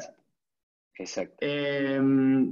También te preguntan cómo hacer para evitar que se desplace mucho el cemento excedente en los casos que mostraste que hacía una resolución cementada, si tenés alguna manera de controlar el exceso de cemento. Sí, básicamente, claro, cuando uno trabaja con un perno recto y hace una restauración cementada, la primera cosa que hay que hacer es colocar extremadamente poco cemento, solo en el borde de la corona, una línea de cemento en el último milímetro, eso va a ser suficiente para desplazar el cemento hacia arriba, y como no estamos colocando mucho cemento, hay lugar donde el cemento pueda desplazarse. Segundo, cuando tapo la chimenea de estos pernos, nunca la tapo hasta arriba.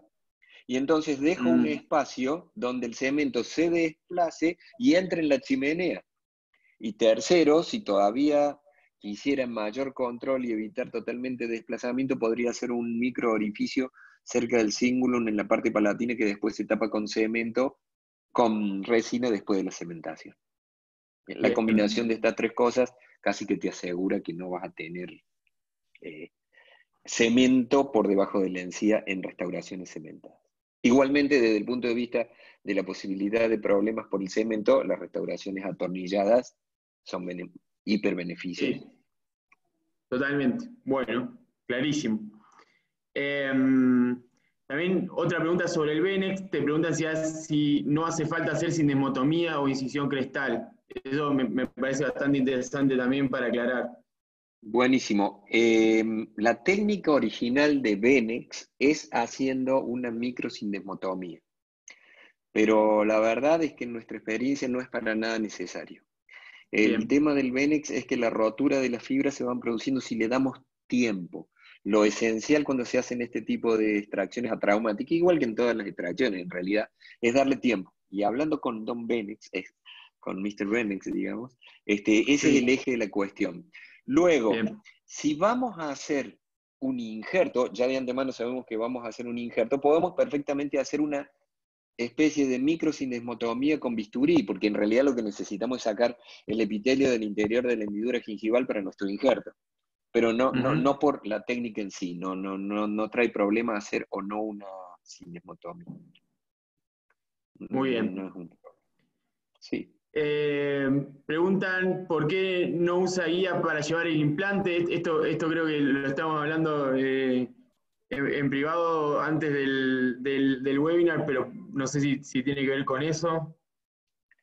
Sí, en el caso en particular que mostré, la razón para no usar el adaptador guiado fue que debido a la planificación desde la cara al implante, la línea gingival, había que poner los implantes bastante profundos en relación al margen gingival. Y Bien, debido a que el sistema guiado de Straumann da un límite de colocación de los anillos a 6 milímetros, tenía que penetrar mucho y con el adaptador no llegaba a la profundidad correcta. Eso en particular. Prefiero siempre llevarlos en forma guiada, incluso los implantes, es decir, hacer colocación guiada, utilizando en bien, ese caso el adaptador guiado, por supuesto. perfecto. Perfecto. Bueno, también preguntan si se le da algún tratamiento al injerto antes de colgarlo. No sé si están hablando del injerto blando o el injerto duro, pero de todas maneras no sé si hay alguna aclaración Bueno, sobre eso. en relación al injerto blando, no le hago ningún tratamiento, trato de sacarlo eh, muy cerca en términos de tiempo, en términos de tiempo de su colocación. Si me voy a demorar un poquito con la cirugía, puedo ponerlo en un lecho de una mezcla de sangre con solución fisiológica, pero normalmente no le pongo nada. Si nos estamos refiriendo al injerto, es decir, al biomaterial duro, normalmente lo mezclo con sangre o con solución fisiológica, pero mezclarlo, siempre lo mezclo, hay que mezclarlo con un líquido, por supuesto. Solución fisiológica es suficiente, podría ser también sangre, pero no es indispensable. Perfecto. Preguntan sobre el sticky bone. Bueno, no sé si la pregunta va si lo utiliza. ¿Qué opina? Es la pregunta. La opinión del sticky bone, si Sí, estamos hablando de LPRF, está perfecto. Si estamos hablando de cualquier otra generación de plasma, bien, no lo utilizo, no lo utilizo. bien, Pero si estamos bien, hablando perfecto. de fibrina rica en leucocitos, entonces para mezclar y hacer sticky bone no hay ningún problema. Se puede utilizar. No es una cosa que utilizo permanentemente, menos para relleno de gap, prefiero un biomaterial, pero se podría utilizar perfectamente bien.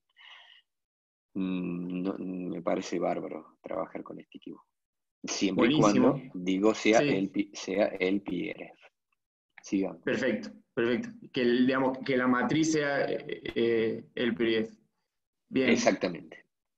Hay dos preguntas que son muy parecidas, que es qué torques le da a los provisorios y en carga inmediata cuál es el torque ideal que se le aplica a los pilares provisorios. Eh, Creo que tienen las dos la misma respuesta, no sé cuál. Sí, básicamente, como estamos trabajando con un torque de inserción de 35 newton, no hay ningún problema en darle 35 newton al provisorio. Normalmente le damos un torque alto porque recién lo vamos a retirar al provisorio antes de hacer la colocación del definitivo. Y si no tuvimos un torque de inserción adecuado o no tuvimos un ISQ adecuado, no hacemos protocolo de carga inmediata. Es decir, no voy haciendo protocolo de carga inmediata a ojo y por tanto no necesito dejar el provisorio, entre comillas, con el tornillo flojo, con el tornillo a medio Claro, sí, ajustar, sí. Sí, porque sí. prefiero que no se me desajuste porque ya tomé los recaudos para disminuir al máximo el riesgo de que el implante no se integre, digamos, y que lo tenga que retirar. De repente, si alguno prefiere dejarlo subtorqueado, no es un problema, pero la verdad que el hecho de que se afloje el provisorio quizás puede llegar a ser peor Sí. que darle un torque más alto. Ahí te hago yo una pregunta. Si al darle Pregunta. 35 newtons Sí, al pilar provisorio, después no es costoso sacarlo. sacarlo. Eh, claro, Sí, sí, pero no es un problema sacarlo. De hecho, no es un no, problema claro, sacarlo. Y de hecho vamos a poner un tornillo nuevo, entonces tampoco nos preocupamos por el bien, tornillo. El único problema es que si el implante no está debidamente integrado, podemos tener problemas claro, con el implante, pero esto no debería ocurrir. Y de última, perfecto. si algo te va a pasar con el implante, es preferible que te pase en esa fase. Es decir, no me preocupa haberle metido 35 newton, porque a mí el implante me tiene que aguantar los 35 newton. Y si no me aguanta, prefiero que me pase en este momento y no cuando y no tener un fracaso post carga, es decir, con la restauración definitiva. Total, Entonces, clarísimo. digamos, es como que ese sería mi criterio, y eso ya es un criterio personal, ¿no es cierto? Sí, sí, Entonces, sí, le meto torque y después va a salir. claro. El tornillo Si no no se va a sale es porque resistir. Obvio, es mejor si se que. viene el implante, Claro, y bueno, es que el implante estaba mal, es preferible que me pase de última antes de hacer la restauración definitiva. sin duda, sin duda. Muy Sí. bien. ¿Hay alguna más acá después de la de Socket Shield? Perdón, que hicieron más preguntas ahora y se me perdió. Eh, sí, en el caso del diente temporario, se podría haber extraído el diente y recién hacer regeneración guiada en vez de apicectomía. Sí, en realidad en ese caso, a veces vamos en estos webinars, vamos un poco rápido, pero quizás en Sí, ese caso la razón por la cual dejé el diente provisorio es para tener eh, un provisorio anclado en el tejido blando y duro remanente que a través de su raíz me mantuviera el tejido duro y blando. Pero sí, de bien, hecho, pero como había infección no lo podía dejar si no le hacía la no, pisectomía. claro, Entonces, claro, de hecho, que si hubiera sido un caso donde no puedo hacer la pisectomía, lo saco, porque no puedo hacer la regeneración dejando un diente con una infección.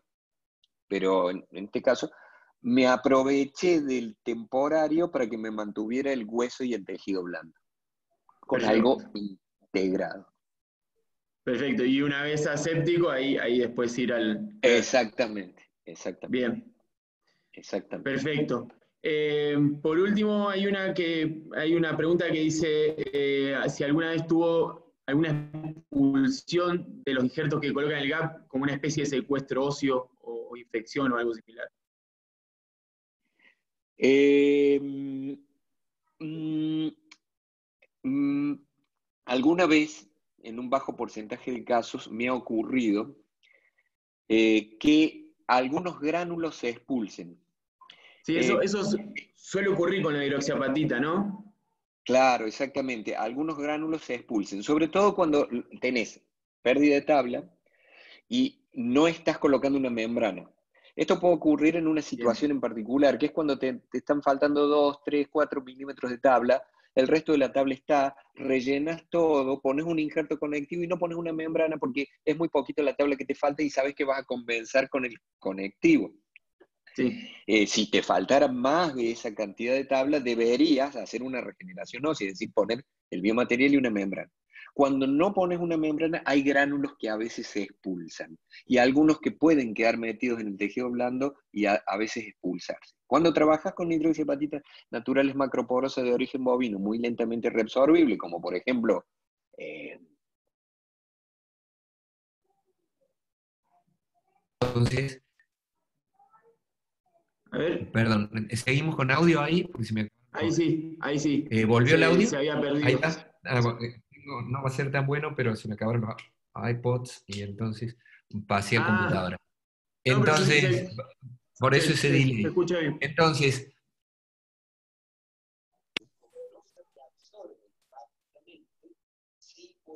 Espera que- espere, a ver, espere un segundo que creo que no se escucha. Hasta recién se escuchaba perfecto. A ver si volvemos. Ah, ahí está. ¿Volvió? Sí, sí, ahora sí. ¿Alguna más?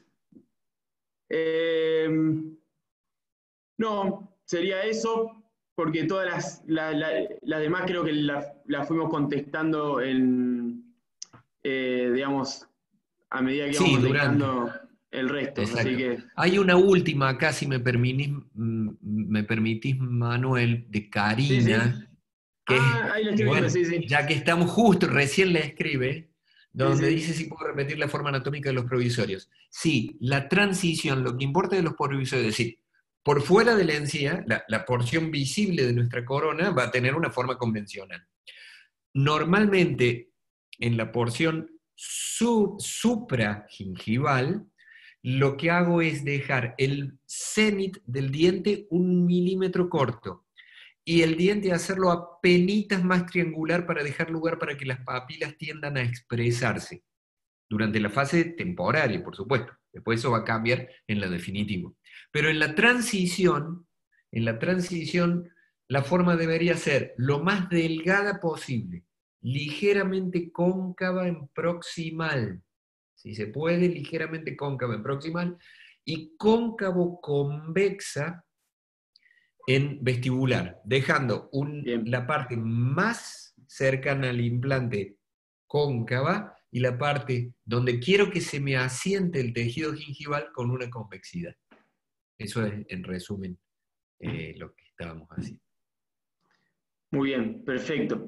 Ahí no te dejan irte porque te siguen haciendo preguntas, pero es muy interesante porque te preguntan si hay más material sobre de bibliográfico, sobre las ventajas de la circonia sobre otras cerámicas. Sí, sí, Sergio. Un abrazo, Sergio, de paso. Sí, Bueno, Sergio, ahí si entras en ResearchGate, están los trabajos completos. Hay algunos trabajos que todavía no están publicados, pero que son los trabajos finales de los alumnos de la carrera de especialización, que tienen que recibirse con un trabajo de investigación final, y están los trabajos finales y podés leer al respecto. Y si me mandas un mail, te mando alguna otra cosa más, eh, que si no la encontrás ahí en ResearchGate, yo la tengo, no la tengo súper a mano ahora, pero te mando, no hay ningún problema. perfecto. Bueno, Juan Carlos, la verdad que yo creo que todos los que están conectados todavía te seguirían haciendo preguntas hasta muy tarde, pero bueno, no queremos abusar de tu tiempo y de vuelta te agradecemos. La verdad que hemos tenido un webinar de altísimo nivel y con muchos datos que nos sirven para, para aplicar mañana. Si es que nos dejaran atender con normalidad, ¿no? Así que, Cierto. así que Pero ya desde vamos a ya, volver. pero sí, por supuesto vamos a volver. Así que desde ya te agradecemos, bueno, el nombre de Straumann Argentina, tu participación y también, por supuesto, a toda la gente que se conectó hoy para el webinar. Muchísimas gracias a todos, a vos, las preguntas muy buenas. Estoy leyendo las cosas que me ponen, les agradezco a todos. Me gusta que les haya resultado útil y nos vemos en cualquier momento. Un abrazo. Un Yo abrazo grande, comando, Juan así que Carlos. yo la cierro. Bueno, dale. Muy buena noche. Gracias, buenas noches a todos, que pasen bien.